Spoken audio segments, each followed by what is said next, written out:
امام شافعی فرماتے ہیں میں نے فقیروں سے دو باتیں بڑی پتے کی سیکھی ہیں۔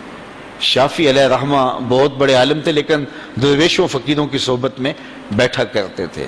حضرت امام احمد بن حنبل جیسا شخص حضرت بشر حافی کے پیچھے دوڑتا تھا، تو کسی نے روک کر کے ایک دن کہا کہ اتنے بڑے عالم ہو، اس شخص سے کیا تلاش کرتے ہو؟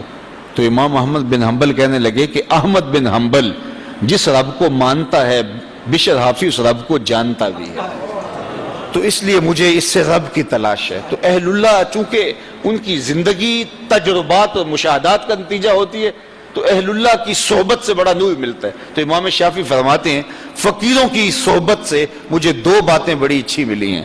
ایک یہ الوقت سیف قاطع، وقت کاٹ دینے والی تلوار ہے، اگر وقت کو تم اپنی مرضی سے نہیں کاٹو گے تو وقت تمہیں کاٹے گا۔ تو فرمایا دوسری بات جو فقیروں کی جس نے مجھے بڑی صحبت دی، بڑی برکت دی، بڑا نور دیا، وہ یہ ہے کہ اپنے آپ کو نیکی کے کام میں مشغول کر دو، نہیں تو نفس تمہیں برائی کے کاموں میں لگا دے گا۔ مصروف رکھو گے اپنے آپ کو اچھائی کے کاموں میں تو فراغت نہیں رہے گی، ورنہ ذہن میں وسواس آئیں گے، خیالات آئیں گے، شیطان تمہیں کسی غلط راستے پہ لے جائے گا۔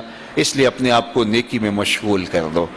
تو فرمایا کہ اسلام کا حسن یہ ہے کہ ہر بے مقصد چیز کو چھوڑ دیا جائے۔